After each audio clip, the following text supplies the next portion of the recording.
Boa tarde a todos. Boa tarde a todos. Na qualidade de desembargadora federal aposentada do Tribunal Regional Federal da Terceira Região e coordenadora da Comissão Socioambiental da JUF, tenho a grande satisfação de fazer a abertura desse primeiro webinário com o título Visão Geral sobre o Tráfico da Fauna Silvestre, realizado pela JUF, em parceria com a Freeland.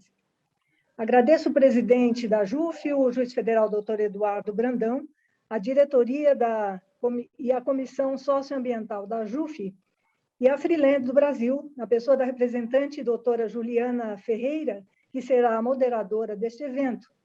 Também cumprimento os funcionários da JUF que cuidam da parte técnica, os palestrantes e as pessoas que estão nos assistindo. A JUF e a Freeland já realizaram em conjunto um evento sobre este tema na sede do Ministério Público do Estado de São Paulo, na capital de São Paulo, durante 2 dias inteiros e intensos de trabalho, que resultou em uma carta de intenções com diversas proposições e que foi divulgada pela JUF. Em continuidade a essa parceria, serão realizados 4 webinários semanalmente, nos dias 5 de abril, 12 de abril, 19 de abril, sempre das 17 às 19 horas, e que serão divulgados, permitindo a inscrição dos interessados, sendo que serão enviados os links para os e-mails dos inscritos para assistirem e fazerem perguntas aos palestrantes pelo chat.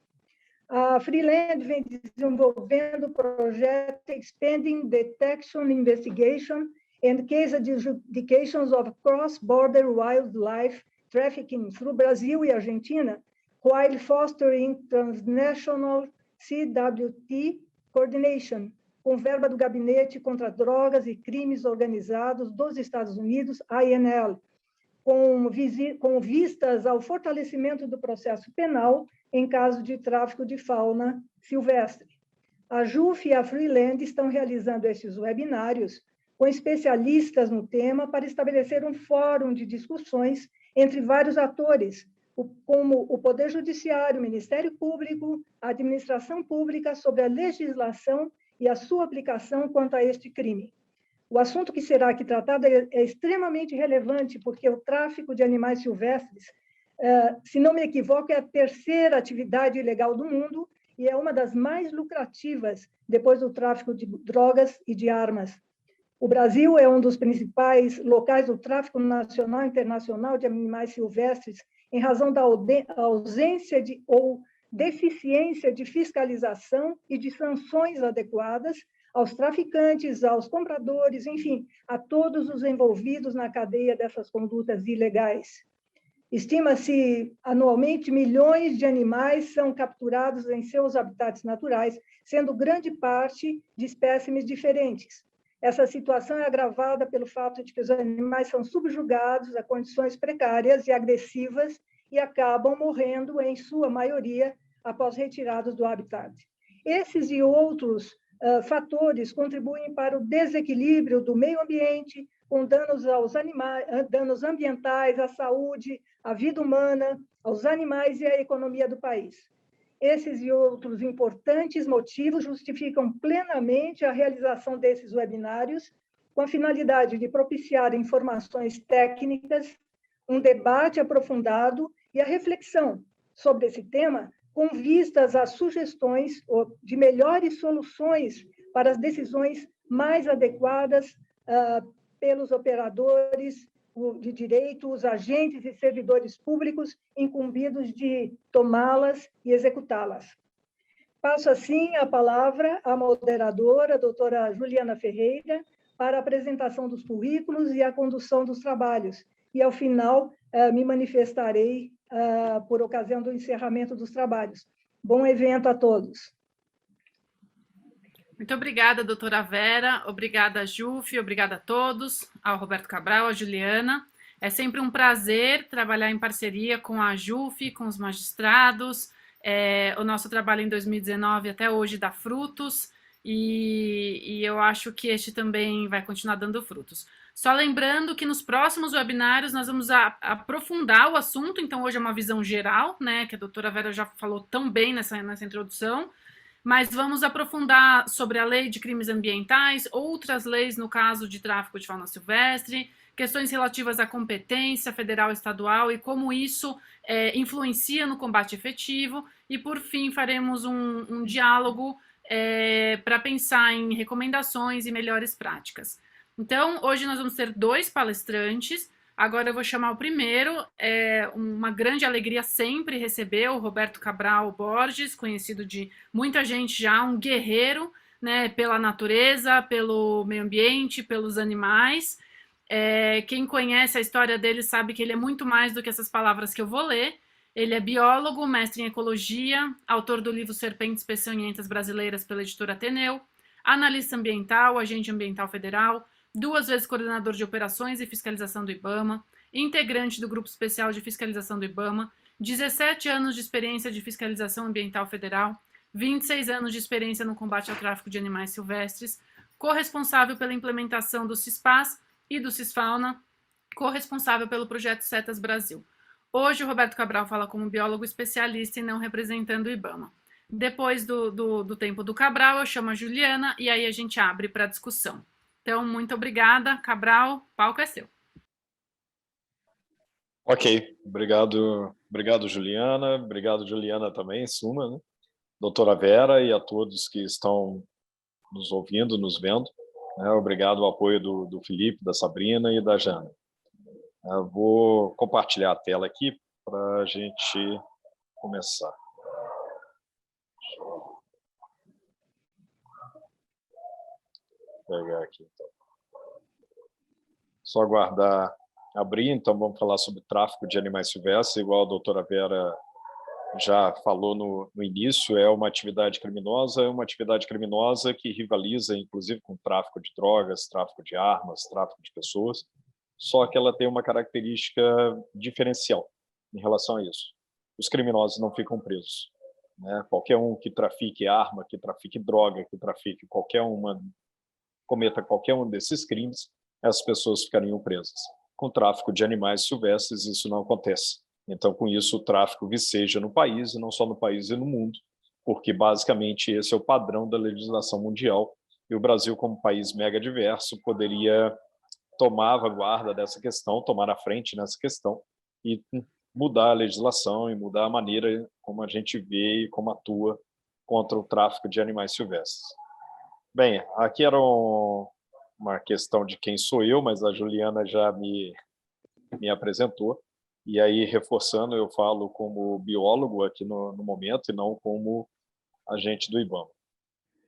Deixa eu só diminuir aqui para ficar a tela inteira. Então, opa, passou vários. Então, inicialmente, a gente precisa fazer uma diferenciação de fauna doméstica para fauna silvestre. Fauna doméstica sofre uma seleção artificial a partir das espécies silvestres, originando as espécies que hoje a gente chama de espécie doméstica.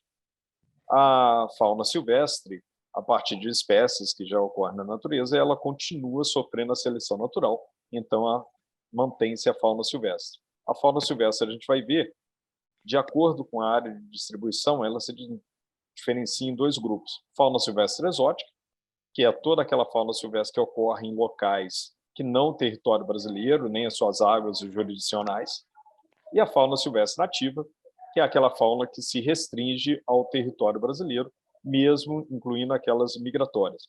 Na legislação, a fauna silvestre exótica é tratada simplesmente por exótica, e em vários momentos a fauna silvestre nativa, na legislação, na Lei 5.197, na Lei 9.605, né, que é a Lei de Crimes Ambientais, e na LC 140, é tratada simplesmente como fauna silvestre. Por que as pessoas traficam animais? Devido a essa questão daqui, em que nas nossas notas estão presentes os animais. Os animais valem dinheiro, então as pessoas traficam animais em razão desse dinheiro que eles representam. E aí, quando a gente compara com o tráfico de drogas, por exemplo, uma tartaruguinha, uma estrada no Nordeste, ela vai ser vendida por R$5, R$7. Já na feira de Duque de Caxias, no Rio de Janeiro, ela vai ser vendida por R$100, R$50, R$70 no mínimo. Então, a gente tem aí um ganho de 10 vezes o valor daquele animal. Basicamente, não tem hoje no Brasil nenhum tipo de investimento que te dê um ganho de 10 vezes. e principalmente sendo um investimento criminoso, caso você seja pego, você não fica preso. Então, é uma coisa bem interessante isso daí. Um papagaio que o filhote vai ser comprado do ninho lá por R$ 25, R$ 30, algo nesse sentido, pelo traficante, ele vai conseguir vender no metrô de São Paulo por R$ 650, 350, R$ 650. Então, o lucro é sempre de pelo menos 10 vezes o valor do animal. E esse lucro, se a pessoa for prega, ela não fica presa. Então, acaba, hoje no Brasil, o tráfico de animais silvestres é um tráfico vantajoso. Qual que é o padrão que a gente tem no tráfico hoje no Brasil? A gente tem esse tipo de padrão daqui. Ele se concentra principalmente em aves e seguido por répteis e depois mamíferos. Então, esse vai ser o padrão do tráfico de animais no país. Então, a gente tem aves, répteis e seguido por mamíferos. As aves, principalmente os passeriformes, os passarinhos, seguidos pelos psitacídeos, que são os papagaios, os répteis, principalmente iguanas, serpentes, tartarugas, e mamíferos, principalmente macacos. Dos tipos de tráfico que nós vamos ter, a gente pode dividir em alguns grupos.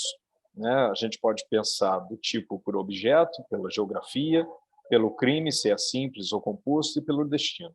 Objeto, nós temos o tráfico de animais vivos ou tráfico de animais em partes, a geografia, o nacional, o internacional e o internacional reverso, que é quando, ao invés de mandar animal da nossa biodiversidade para fora, a gente recebe animal da biodiversidade de outro local.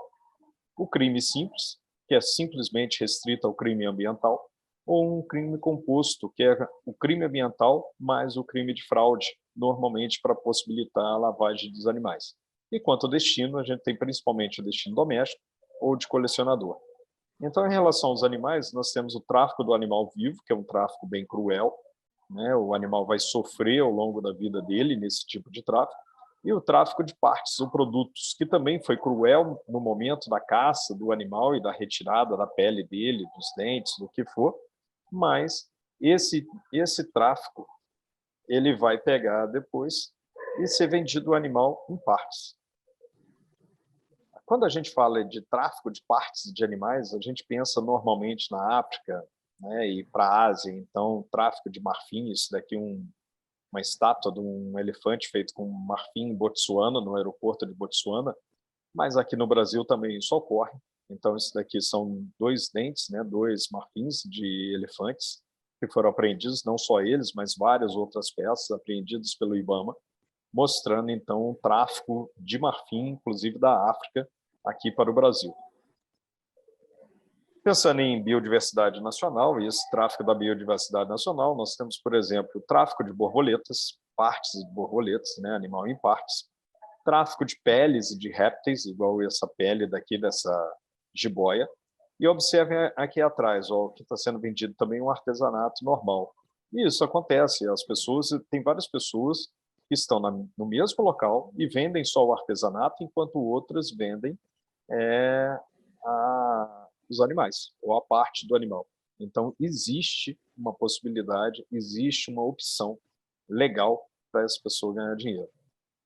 Nesse caso daqui, nós temos a questão da arte plumária, né, chamada de arte plumária, mas, na verdade, as araras e papagaios, com certeza, não consideram isso uma arte, porque, na verdade, são vários desses animais que são mortos. Vamos pegar esse cocar daqui, por exemplo. Observe esse tipo de pena. Esse daqui é o tipo de pena, é uma remix, né, é o tipo de pena que vai ser utilizada para fazer aquela parte daquele cocar. Cada papagaio vai ter umas 6 dessas remiges, 4, 6 dessas remiges, e eles precisam manter esse padrão em cada asa. Então, na hora que eu penso num cocar daquele modelo, significa a morte de vários papagaios para fazer um cocar desse modelo. Normalmente, na hora que você caminha pela floresta e acha alguma pena, você acha a pena desse tipo daqui, ó, a pena já bem degradada, já bem prejudicada. Penas bonitas para formar um cocar significa que os animais ou foram mortos e as penas foram arrancadas, então isso daqui de arara, penas de gavião, ou então a outra situação é que estão mantendo esses animais em cativeiro e arrancando as penas deles para que se possa fazer o cocar. Então, Quando alguém vende um cocar, isso significa a morte de animais por trás e o comércio desses animais, ou então maus tratos de se arrancar essas penas. E existe alternativa. Observe, por exemplo, esse cocar daqui feito com linhas, que é vendido no aeroporto de Congonhas, em São Paulo. Na hora que você chega lá, tem uma das lojas, é Brasileiríssima, se não me engano, o nome da loja, mas só para mostrar que existe uma opção de se fazer coisas semelhantes, e pensando em enfeite. Então esse é um enfeite, aquele cocar é um enfeite, a diferença é que esse daqui não mata araras nem papagaios. Do ponto de vista do tráfico nacional, né, de onde que ele vem, o tráfico doméstico, nós temos principalmente os animais saindo da região norte, região nordeste e centro-oeste, e indo em direção ao sudeste. E aqui, à medida que faz esse caminho, vai aumentando o valor do animal. Nós temos aqui a captura do animal, então a captura no alçapão, e existe essa captura em basicamente todos os locais do Brasil. Em alguns locais, além da captura, depois esses animais vão ser vendidos na feira. Então, nos locais, feiras livres no Nordeste é muito comum, mas não só no Nordeste, no Rio de Janeiro, por exemplo, a Feira de Duque de Caxias, a Feira de Acari, são feiras onde se vendem, infelizmente, animais silvestres a céu aberto e de forma descarada, de forma assintosa. A internet também virou um campo farto para a venda desses animais, principalmente o WhatsApp, grupos do WhatsApp e grupos de Facebook, né, viraram um campo fértil na venda desses animais. Isso fez com que o tráfico de animais silvestres ganhasse um novo patamar, porque pessoas do Sudeste podem se conectar a pessoas traficantes do Norte, solicitar o animal, e principalmente em termos de répteis, eles são enviados ou de avião, ou então via serviço postal. Isso daqui é uma característica de animal sendo traficado. Então, existe uma possibilidade real de você diferenciar um animal, a manutenção do animal em cativeiro doméstico, de animais que são mantidos objetivando o tráfico, assim como acontece no caso das drogas, dá para diferenciar o que seria o usuário do traficante. Mas na legislação de fauna, né, na legislação, na lei de crimes ambientais, não existe essa diferenciação. Os animais sofrem, né, o meio ambiente sofre, esse daqui individualmente, os indivíduos sofrem, e não só os indivíduos, também a gente tem uma grande mortandade. Esse caso daqui é uma apreensão de 600 e poucos animais, dos quais 430 morreram. Estavam sendo transportados sem água, sem comida, em condições precárias. Uma outra apreensão, aqui já com o veículo transformado para o transporte de canários. Uma outra apreensão, isso daqui já é o transporte em voo. Eles colocam esses animais dentro das malas e despacham a bagagem. Ela vai cair, vai bater, vai ser transportada da maneira como nossa bagagem é transportada, mas é uma maneira deles transportar. E também via serviço postal, principalmente para répteis, é uma forma hoje bem comum do tráfico de animais silvestres, mandar os animais. Quando eles são apreendidos, são detectados pelas instituições de fiscalização, os órgãos ambientais, seja o IBAMA, seja os órgãos estaduais de meio ambiente ou a polícia, né, o que acaba acontecendo é que o traficante vai para casa, porque ele é liberado, muitas vezes na delegacia, liberado antes dos agentes, antes dos policiais, mas aqui no caso é a Naturantins, é o órgão estadual lá do Tocantins, e agora eles ficam responsáveis por alimentar e tentar salvar todos esses animais que foram pegos com o traficante, enquanto o traficante pode dar um tapinha no ombro dessas pessoas e falar: agora vocês ficam aí, seus otários, cuidando dos animais, porque eu vou embora para casa dormir. Né, já que o meu crime aqui deu TCO, eu fui liberado e depois eu tenho como único compromisso comparecer à frente do judiciário. E nesse sentido, o artigo 29 da Lei 9.605, a gente tem uma questão interessante nisso, que é a pena de detenção de 6 meses a 1 ano, né, então resulta em multa, então resulta num crime de menor potencial ofensivo, além da questão matar, perseguir, caçar, etc., no inciso 3, do parágrafo 1º, nós temos que ter em cativeiro, depósito, transportar. As condutas estão bem abrangentes. As condutas a gente consegue pegar o traficante por qualquer uma delas. O problema é a pena. Né? E não só a pena, também a aplicação da maneira como se aplica o artigo 29. Porque o artigo 27 da 9.605, ele remete ao artigo 76 da 9.099, a Lei de Juizado Especial. E lá no parágrafo 2º, está bem claro que não se admitirá a proposta, ou seja, a proposta de transação penal, se ficar comprovado ter sido o agente beneficiado anteriormente, no prazo de 5 anos, ou principalmente esse inciso 3, não indicar os antecedentes, a conduta social, a personalidade do agente, bem como os motivos e as circunstâncias, principalmente a questão das circunstâncias. A gente conseguiria pegar o tráfico aqui, né? Caracterizar o tráfico de animais silvestres. Considerando isso, essa pessoa pega traficando, ela não deveria receber o benefício de a ela ser proposta a transação penal. Mas isso acontece, isso é feito. Na verdade, eu nunca consegui resolver essa questão. Quando eu converso isso com o delegado, ele fala que isso seria função do Ministério Público. Ao conversar com o Ministério Público, o questionamento é por que o delegado já não indicou.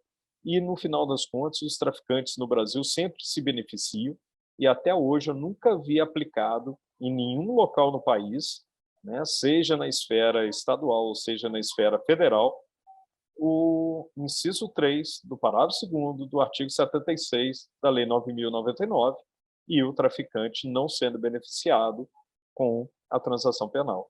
Também é interessante que várias vezes traficantes sendo pegos de forma reiterada e já tendo sido beneficiados, eles continuam sendo beneficiados com a transação penal, apesar de eles terem sido pegos e condenados num prazo inferior a 5 anos. Os colecionadores são Então, só antes da gente passar para o colecionador, essa daqui é uma coisa bem interessante que eu acho que seria importante o judiciário se debruçar e a gente conseguir identificar em qual ponto se está falhando a aplicação da legislação, aí para a gente conseguir mudar essa situação no Brasil. Os colecionadores são bem importantes nessa questão, porque são eles que acabam eliminando determinadas espécies do meio ambiente. Então, é aquela pessoa que folheia um livro e fala: eu não tenho ararinha azul, eu não sossego enquanto não tiver ararinha azul ou qualquer outro animal que ele não tenha em sua coleção. Mas não só os colecionadores são complicados, né, do ponto de vista do tráfico de animais silvestres, mas também o cativeiro doméstico. E aí, o cativeiro doméstico, muitas vezes a gente tem essa situação. Animais em gaiolas imundas, né, animais tratados de uma forma bem precária, mas que na hora que a pessoa se apresenta ao judiciário, via seus advogados, fala que ama esses animais e que foi um absurdo e arbitrário a fiscalização retirá-lo, ou então a polícia, né? E é muito importante que a gente tenha uma plena consciência do papel de quem compra, né? O traficante só existe porque existe o comprador.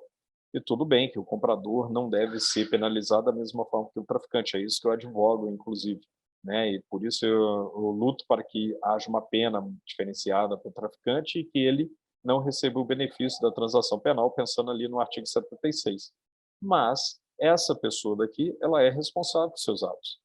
E, embora o que chegue muitas vezes no judiciário falando que o animal é muito bem tratado, o que a gente encontra são situações desse tipo. Animais em gaiolas estéreis, animais em locais que eles não conseguem se movimentar direito e ficam ali simplesmente para o deleite dessa pessoa. Igual isso daqui, olha a situação onde estava esse papagaio. E vários desses papagaios, quando chegam no judiciário, a pessoa chega falando que gosta dele como um filho, né? E essa é uma situação, mesmo que não tenha grades, ele passa uma vida na parede, ele passa uma vida sem poder voar. Aí algumas pessoas falam assim: não, mas eu estava com ele solto, ele vivia na árvore, inclusive. Então vamos pegar um caso real. Esse animal daqui, a gente pegou ele realmente na árvore, tivemos que subir ali para pegar o animal, e a pessoa inicialmente está falando: não, não, ele vai e volta quando quer. Essa daqui era a asa dele. Então, a asa cortada, por isso simplesmente que ele não voava.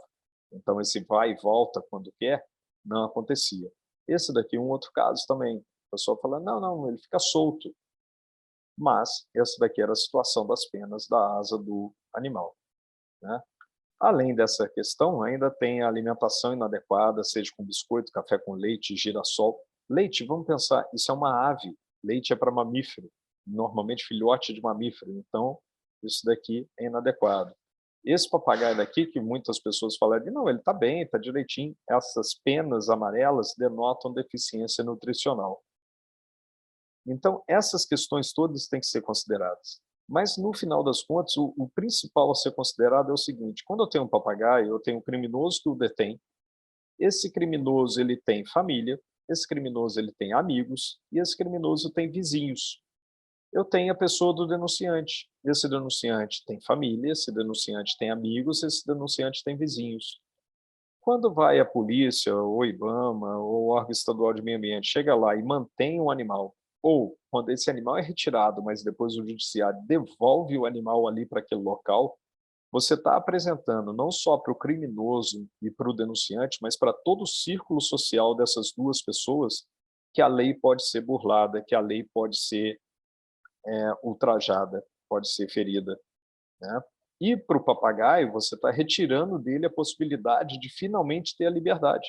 O que aconteceu é que esse animal finalmente foi encontrado pelo sistema do Estado, poderia vir a ganhar a liberdade e, no final das contas, retornou àquela pessoa que o detinha de forma irregular, né?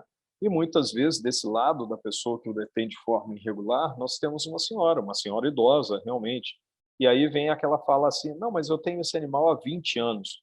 Considerando que o papagaio vive 60 anos, por exemplo, ou um pouco mais, algumas vezes, o que acontece é que esse animal de 20 anos ainda é um animal jovem, um animal que pode ser solto. E, na verdade, essa senhora roubou, então, desse animal de 20 anos os melhores momentos da vida dele. Ela roubou dele toda a juventude desse animal. Ela pegou esse animal no momento que era para ele estar aprendendo a voar, se interagindo com outros animais, etc. Essa senhora manteve esse animal cativo, né? E quando, vamos lá, se ela é uma senhora de 60 e poucos anos, 70 anos, quando ela pegou, se esse animal tem 20 anos com ela, quando ela pegou esse animal, ela tinha 50, ela não era uma senhora, não era uma idosa, né? E, na verdade, é um crime continuado.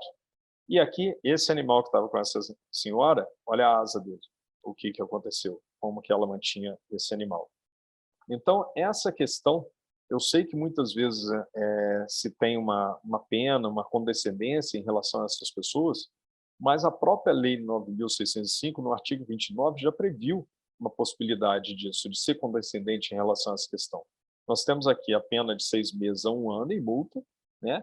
E nós temos o parágrafo 2º. No caso de guarda doméstica de espécie silvestre não considerada ameaçada de extinção, pode o juiz, considerando as circunstâncias, deixar de aplicar a pena. Então, pronto, essa pessoa não vai responder.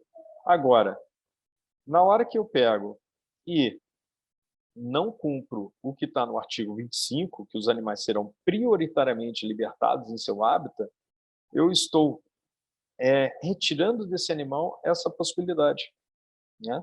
E indo além do que o artigo 29 da Lei 9.605 já prevê como possibilidade de que eu não preciso pegar e aplicar a pena nessa pessoa.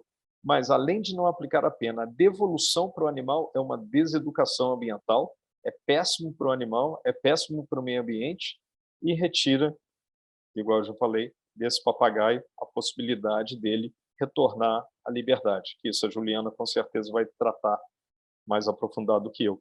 Então, quando a gente pensa em pássaros, pássaros foram retirados da natureza adultos, então é muito mais fácil de serem soltos. Mas papagaios também conseguem serem soltos, tá? Isso com certeza a Juliana vai demonstrar melhor do que eu, mas papagaios, araras, todos esses animais, eles vão precisar de um período de adaptação, porque eles foram tirados do ninho, mas existe sim a possibilidade deles serem soltos. Quem fala que não, está mentindo, ou então não conseguiu, não teve acesso ainda a todos os estudos e todos os trabalhos científicos que são feitos relacionados a isso. Aqui só para mostrar tipos de preparação para reintrodução, a coruja pegando aqui um camundongo, aqui um gavião pegando um camundongo, ambos aprendendo a caçar antes de serem soltos.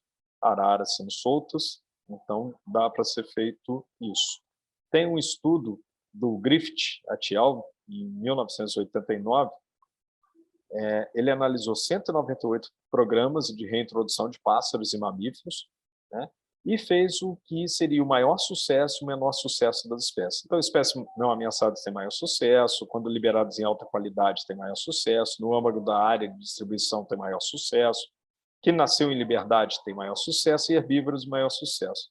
Vamos pensar, a maior parte dos animais que são traficados são não ameaçados, alta qualidade do hábitat é uma escolha de onde você vai soltar, no âmago da área de distribuição também, Nascidos em liberdade, a maior parte dos animais traficados são passarinhos que nasceram em liberdade e a maior parte dos animais traficados são herbívoros, ou seja, a maior parte dos animais traficados tem um alto índice de possibilidade de sucesso de reintrodução. Mas é importante a existência de centro de triagem. E na hora que a gente pensa em centro de triagem, o artigo 27 da 9.605, da Lei de Crimes Ambientais, ele também considera o seguinte: a proposta de aplicação, né, da pena imediata, de aplicação de direitos e multa prevista, somente poderá ser formulada desde que tenha havido a prévia composição do dano ambiental. Qual que é a prévia composição do dano ambiental para um animal silvestre? É a soltura desse animal. Então, uma das coisas na questão de penas alternativas, ao invés de cesta básica, que se pense, por exemplo, em entregar para o CETA, seja lá de qual empresa for, não importa. A gente tem umas 3, 4 empresas no país que produzem ração. Então, que a pessoa entregue ração para os animais no CETAS, para manter, ou então que façam o custeio do programa de reintrodução daquele animal que estava com ela. Porque senão é muito fácil, ela fica com o animal, quando o animal é pego, os órgãos ambientais, o Estado brasileiro se responsabiliza por ele, e essa pessoa não tem mais responsabilidade nenhuma. Do ponto de vista geográfico, nós temos isso daqui, ó. O tráfico doméstico, o tráfico internacional, com a nossa fauna indo para outro país, e o tráfico internacional reverso, com a fauna de outro país, de outro continente, vindo para o Brasil, né? Isso daqui é uma maneira de tráfico internacional. Hoje o pessoal sai com ovos, por exemplo, dos animais presos ao corpo.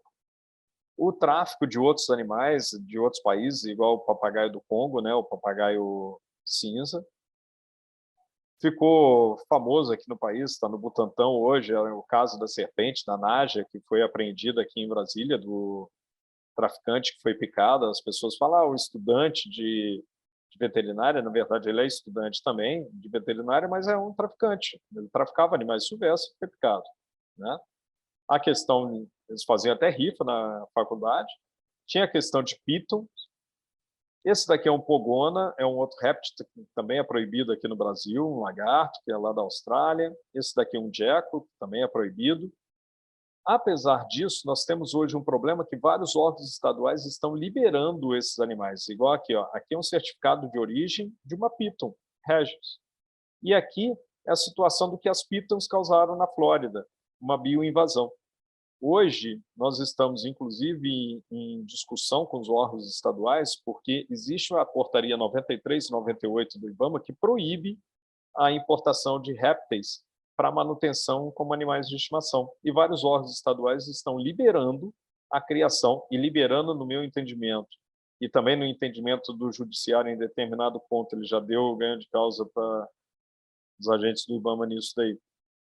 Eles estão liberando de forma irregular porque estão excedendo o que estava definido como sua atribuição, né, de órgão estadual, na LC 140.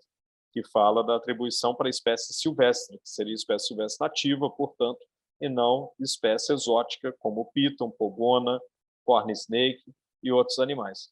Do crime simples e na questão de fraude, a gente tem o seguinte: a lavagem de animais silvestres. Uma coisa é você ter um animal irregular na sua residência que você comprou de um traficante. Outra coisa é você ter um animal irregular na sua residência que você comprou de um traficante, mas comprou também a marcação desse animal e um documento de origem desse animal, que vai dificultar a ação da fiscalização. Então, por exemplo, répteis são marcados com microchip, e esse microchip tem que estar vinculado a documentos de origem do animal.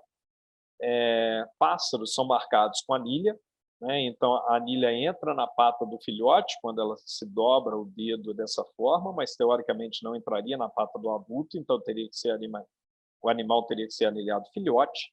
E aí você teria um pouco de certeza que esse animal nasceu no criador, tirando para psitacídeos, porque psitacídeos, os filhotes são roubados do ninho na natureza. Aqui o dedo, ó, mostrando o dedo para trás, enquanto a anilha está entrando, e depois o animal anilhado, o filhotinho já anilhado. Mas é o que traficantes fazem muitas vezes. Isso daqui, ó. Essa é uma anilha falsa e aqui uma anilha verdadeira. E várias vezes, para um afã de enfiar a marcação no animal, eles acabam quebrando a pata, os dedos do animal adulto. Então, a gente tem tanto falsificação quanto adulteração de anilha. A gente tenta pegar essa adulteração, falsificação, verificando, primeiro, a questão das dimensões. Essa anilha, por exemplo, deveria ter entrado aqui no 3,5, e verificando também, aqui, ó, a dimensão ela só entrou no 4, então significa que essa anilha foi adulterada. A outra coisa é uma análise de grafia da anilha, aqui a gente utilizando uma lupa de 500 vezes para verificar a grafia, verificar alguma irregularidade na anilha, e aqui uma comparação com fotos da anilha também, que a gente acaba conseguindo identificar essa questão de fraude, e aí a pessoa, além do crime ambiental, a gente também conduz a pessoa pelo artigo 296 do Código Penal, que é a utilização de sinal público falsificado. Bem, essas questões todas de falsificar ou não animal e como se pensa, a gente teria o seguinte: aqui em cima nós temos as espécies mais criadas no CISPAS e aqui embaixo as espécies mais apreendidas. Chamou a atenção quando se viu que elas eram coincidentes, tirando o bicudo, que basicamente já não tem na natureza. Teoricamente, aquela proposta de ofertar espécies registradas regulares para diminuir o tráfico de animais silvestres é uma ideia que várias pessoas têm, mas isso daqui mostrou para a gente que isso não ocorre. É uma ideia errônea, é uma ideia, embora lógica, mas que não tem respaldo no fato, no que acontece na vida real. E isso daqui é uma situação que demonstrou isso claramente. A gente fez uma operação delivery, que era uma operação que ia na casa das pessoas para verificar o nascimento dos filhotes. Essa operação foi feita com todos os tipos de marcação em 2008.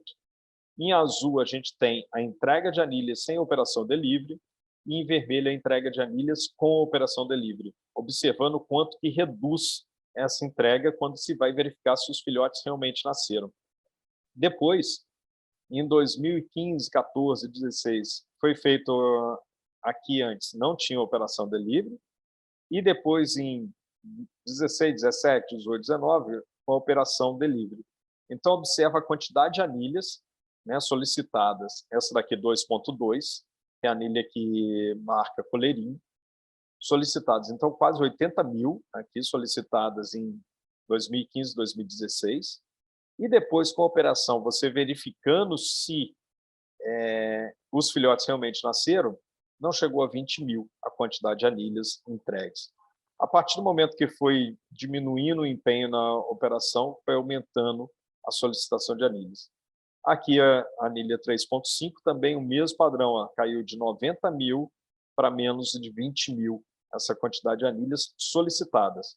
Quando a gente foi ver a quantidade de filhotes declarados, a gente chegou a uma redução de 97,39% para anilhas 2.2 e 97,26% para a anilha 3.3, demonstrando que 97% das declarações anteriores eram mentirosas, eram falsas, e eram feitas essas declarações para conseguir o quê? O código da anilha, marcar o animal, ou seja, esquentar animais silvestres, né?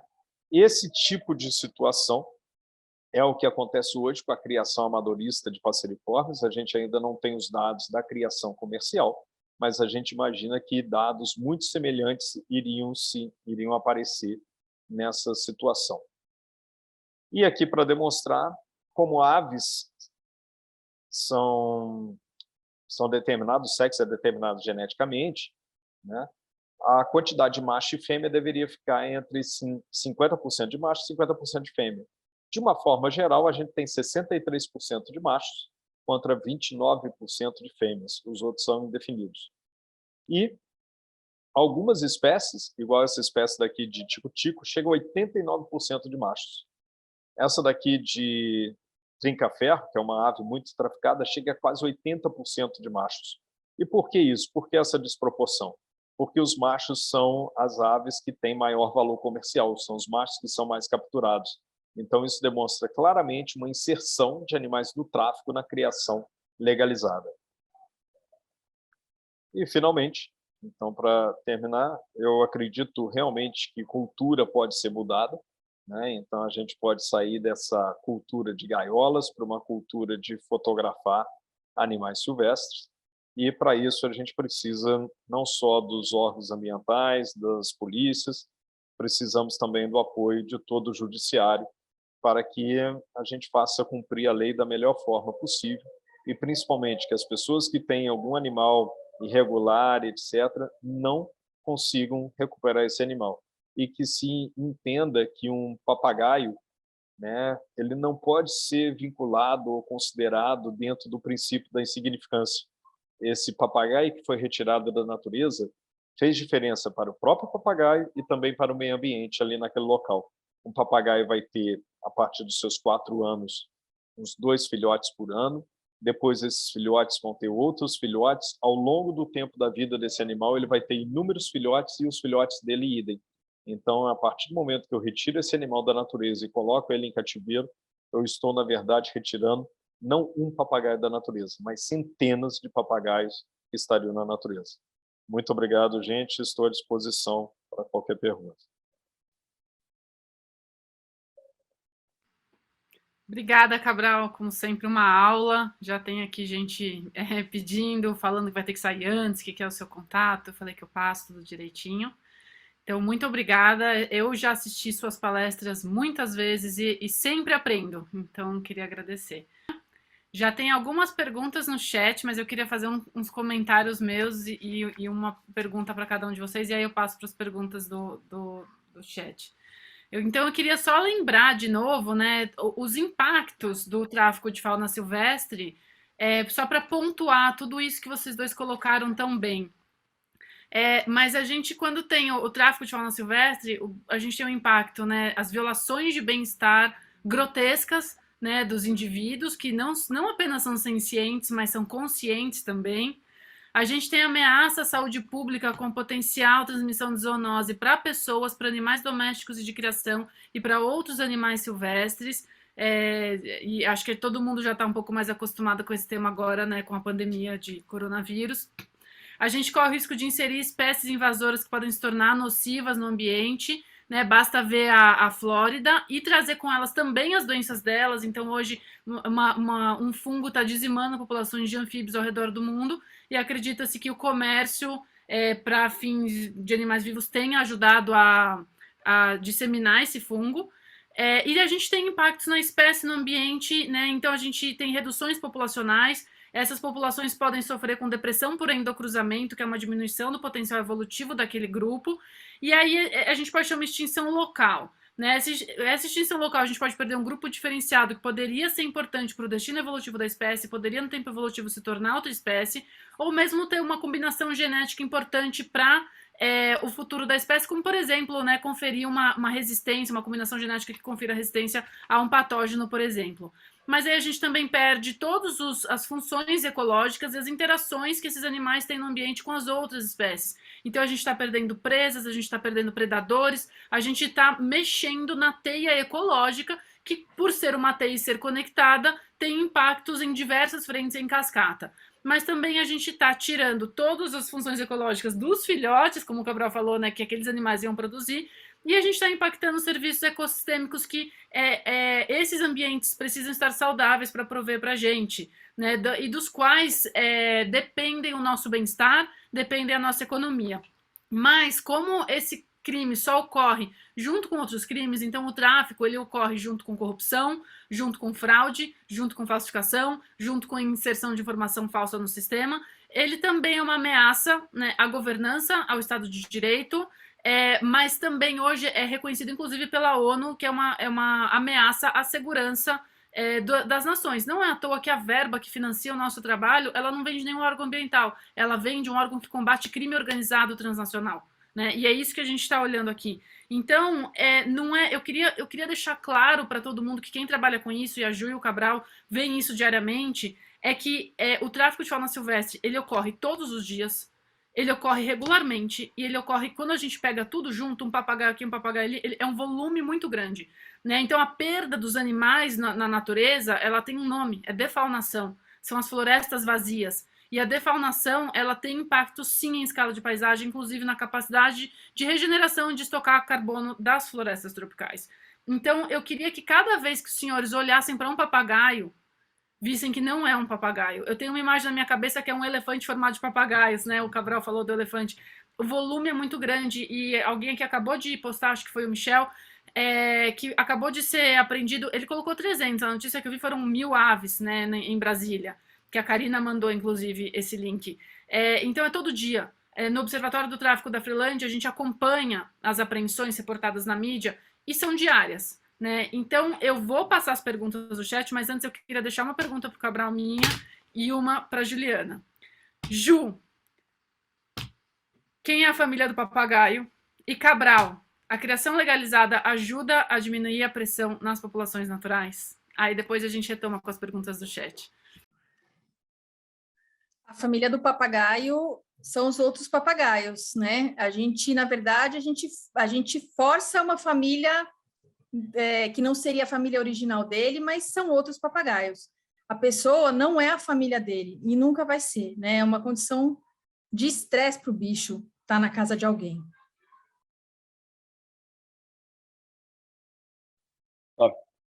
Aproveitar e complementar uma coisa da sua resposta, Ju, que eu acho muito interessante. De vez em quando as pessoas falam, é igual um filho, se você tirar é como se tivesse tirado um filho meu, e muitas vezes essa é a argumentação, inclusive para a devolução dos animais. Aí eu pergunto o seguinte, os filhos voam, né? Que chega, tudo bem, uns 20 e poucos anos antes, tem uns que ficam agora até 30 e poucos, alguns ficam na casa dos pais até os 40, né? E vão ficando. Mas, normalmente, os filhos vão embora. E por que o papagaio não pode ir? Por que essa pessoa vai morrer se o papagaio for tirado dela, mas ela não morre quando o filho foi embora, ela morre quando o neto foi embora. Mas se o papagaio foi embora, a senhora vai morrer, ou aquela pessoa ali vai morrer se o papagaio foi embora. Mas, então, aí realmente parece que ela gosta mais dele do que do filho real, né? Do filho mamífero que ela tem. E, na verdade, não é isso que acontece. Da questão da criação comercial, que a Juliana perguntou, a Lei 5.197 faz provavelmente essa premissa, porque ela abre a possibilidade, né, lá em 1967, de uma criação com fins econômicos de animais, de fauna. Só que eu posso dizer com toda certeza que a criação comercial ela contribui com o tráfico de animais silvestres. Contribui no seguinte sentido, ela contribui com o fato de que ela promove a criação de animais, então ela aumenta o desejo das pessoas. As pessoas não têm, todas elas, acesso e recurso para comprar um papagaio de 3.000, 4.000 reais, então vão comprar um papagaio de 600, 400 reais no tráfico. Se a criação legalizada ou se a questão legalizada diminui,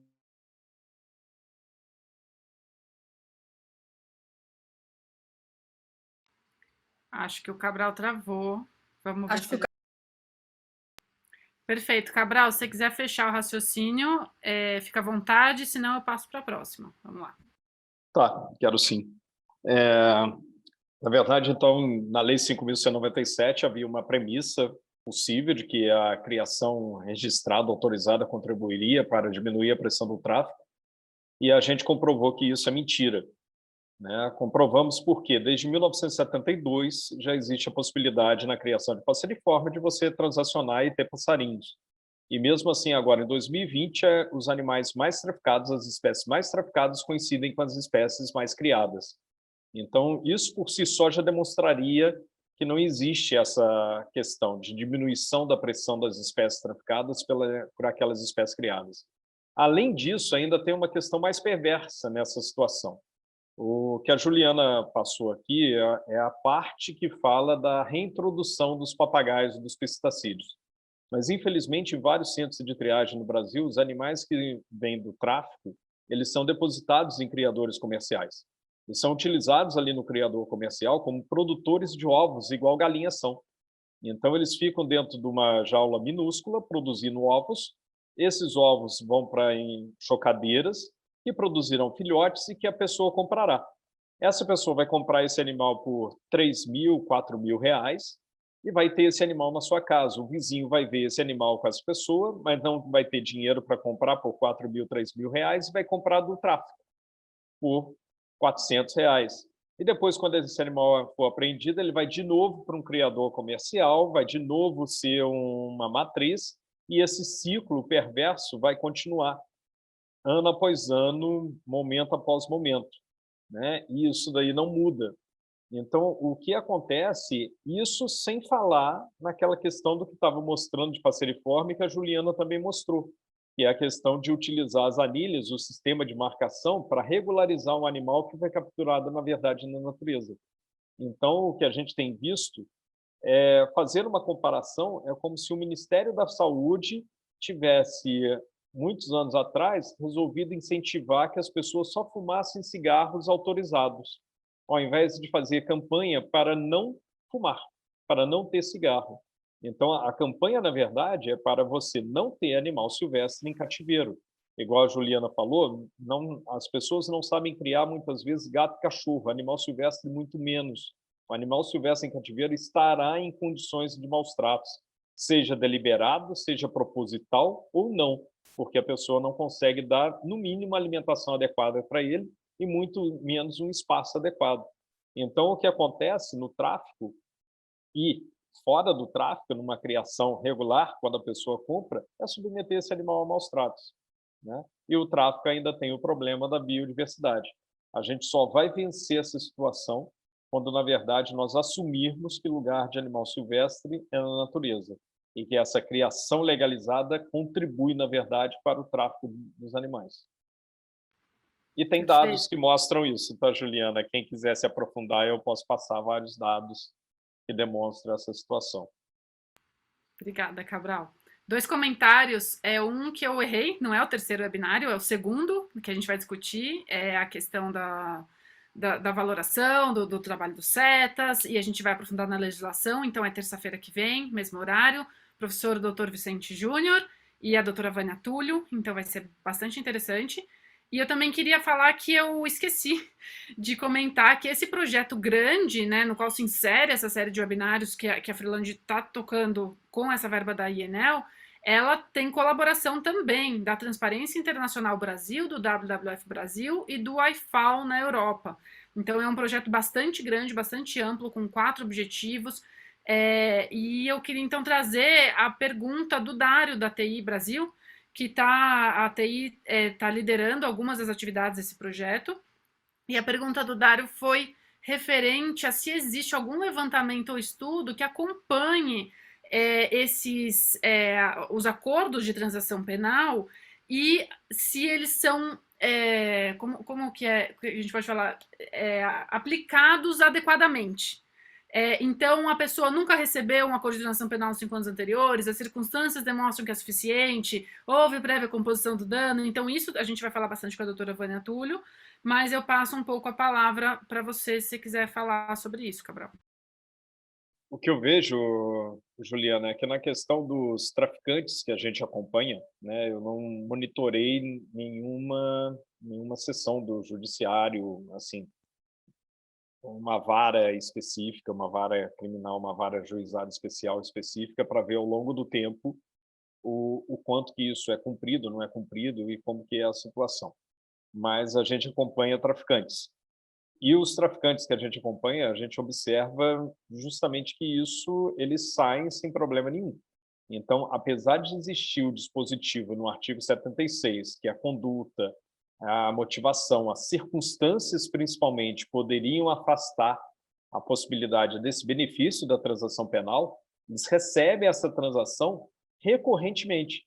Um caso no Rio de Janeiro, que é o Lombriguinha, é o apelido de um dos traficantes que vendem animais lá na feira de Duque de Caxias. Ele recorrentemente é pego pelo IBAMA, eu só já peguei ele 2 vezes, estou falando eu, minha equipe. Né? A gente já pegou 2 vezes, a Polícia Civil já pegou umas 2 ou 3 ou mais vezes. E ele vai rindo para a delegacia.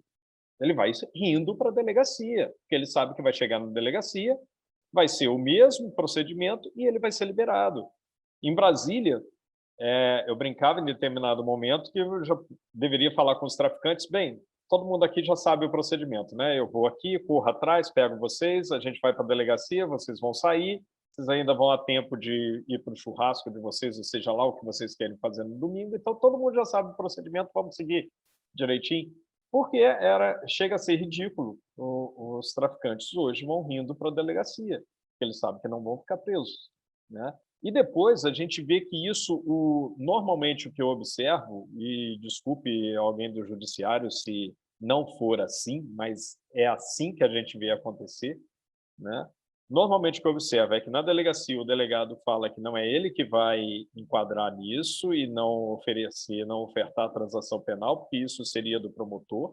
Depois a gente vê que na hora que entra na questão da promotoria e aí na decisão do judiciário isso também não é considerado, e a pessoa que começou com o TCO vai com o TCO até o final.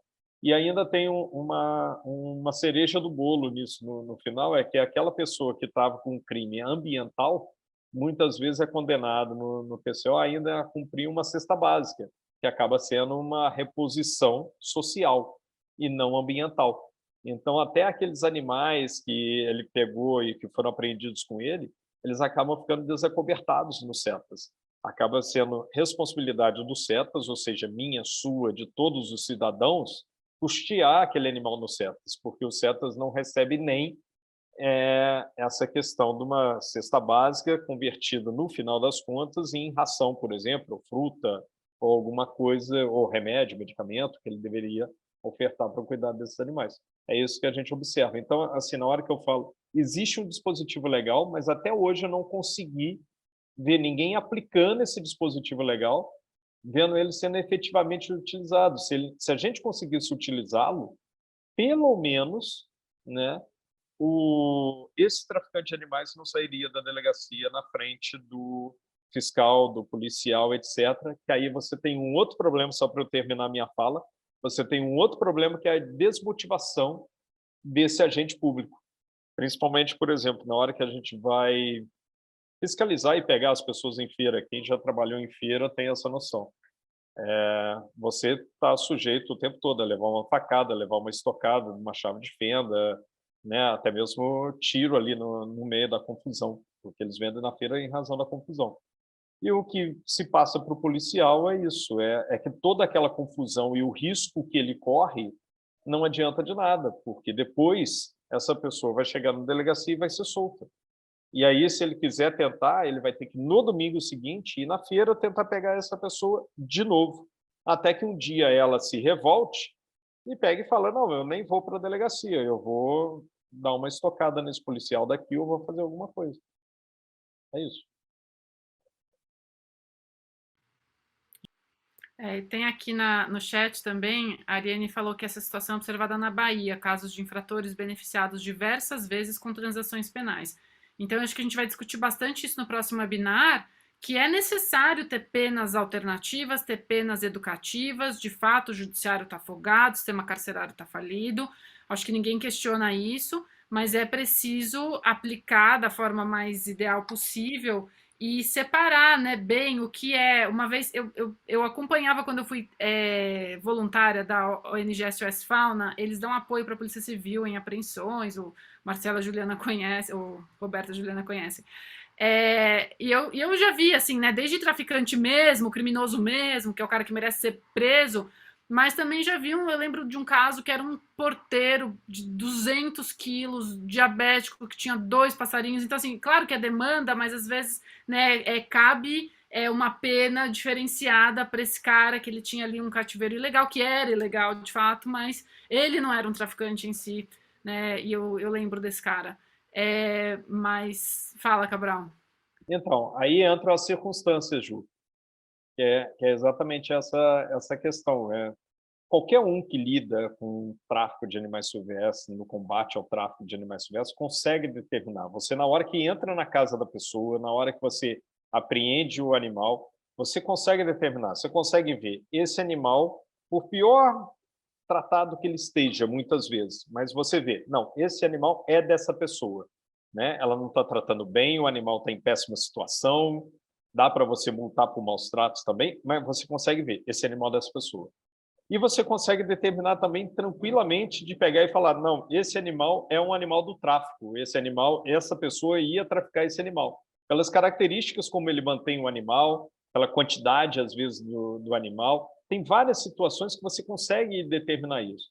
E é esse o principal ponto, né? Na hora que tem o dispositivo na legislação, que o juiz pode deixar de aplicar a pena, Eu não acho isso ruim, desde que o juiz, o judiciário, o promotor consiga perceber que aquela pessoa realmente se arrependeu e não vai tentar continuar no crime. Só que eu vejo em inúmeras situações isso que a Juliana está falando, a pessoa é flagrada, ela é responsabilizada, aí ela entra, ela não só não foi penalizada devidamente, como ela não se arrependeu, inclusive porque ela quer de volta os animais que muitas vezes estavam com ela de forma ilegal, né? Então, isso é a demonstração, mais do que cabal, que aquela pessoa, a lei não conseguiu fazer com que a lei não conseguiu fazer o cumprimento da questão básica da lei, que é você evitar que a pessoa volte a cometer o crime. Ora, o crime ainda nem se solucionou, né? A questão judiciária ainda nem se solucionou em relação àquela pessoa, e ela já está entrando com uma ação junto com o advogado, solicitando que o animal fique com ela.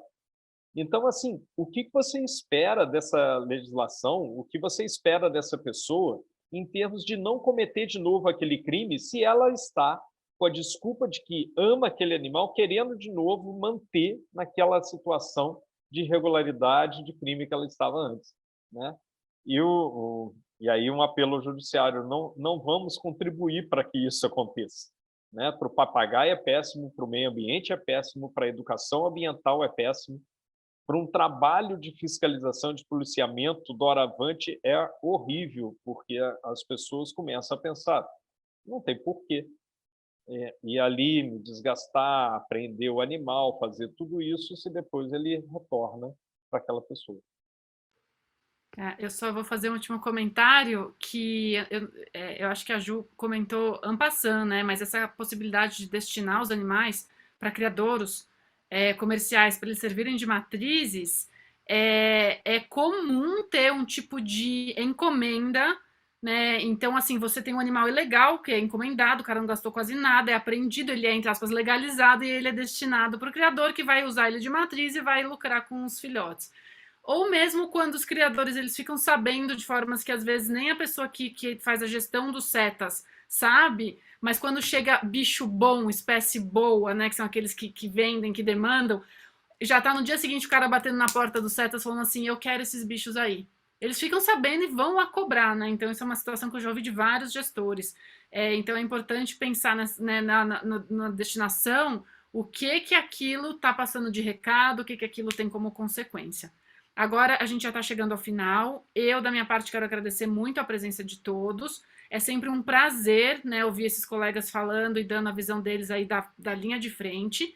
Eu vou passar para se cada palestrante quiser fazer uma consideração final bem rapidinho, passar para a doutora Vera, que é nossa, que está nos recebendo aqui na casa da Juf, e graças a ela que estamos aqui. Então, de minha parte, eu encerro. Ju Cabral, uma palavrinha, e depois a doutora Vera encerra. Tá, vou também pegar o seu gancho aí, Juliana, que é o seguinte, a destinação dos animais seria prioritariamente para o ambiente natural, é o que determina o artigo 25 da Lei 9.605. E todos os atos da administração pública têm que ser motivados, né? Eu já falo isso há algum tempo, mas o técnico do centro de triagem que destina o animal para um criadouro, ele deveria fazê-lo e só fazê-lo mediante um parecer técnico justificando muito claramente por que ele não está seguindo o que determina a legislação. E aí uma indicação para o judiciário, caso vocês peguem algum processo em que isso não aconteceu, né, que só foi a destinação sem ter um parecer técnico explicando por que aquele animal não pôde ser solto e sim foi encaminhado para um criadouro, poderiam questionar, o Ministério Público, o Judiciário poderiam questionar esse servidor público por que ele adotou essa medida, né? Porque, para mim, ele está adotando uma medida em desacordo com o que determina a legislação.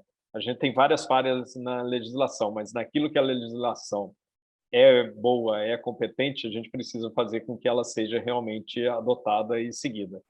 E não menosprezem o tráfico de animais silvestres. Ele causa o que a Ju falou da defaunação e causa uma consequência imensa na vida e terrível na vida de cada um desses animais. A gente normalmente acaba relevando isso, Mas eu acho que o que a Ju apresentou, aí eu estou falando da Ju Suma, né, da Juliana Suma, apresentou da maneira como os animais são mantidos e tudo, eu acho que dá para mostrar que eles são mantidos em situações deploráveis, eles não são mantidos em situação adequada. Um cachorro realmente é um animal doméstico. Um passarinho, um papagaio, uma serpente são animais silvestres. Eles não estão adaptados ao ambiente doméstico. O ambiente doméstico vai sempre representar para eles uma situação de maus tratos, uma situação de cativeiro inaceitável. Obrigado. Obrigado, Julianas, né? Obrigado, Felipe, doutora Vera, todo mundo que está assistindo. Obrigado, Karina. Obrigado a todos.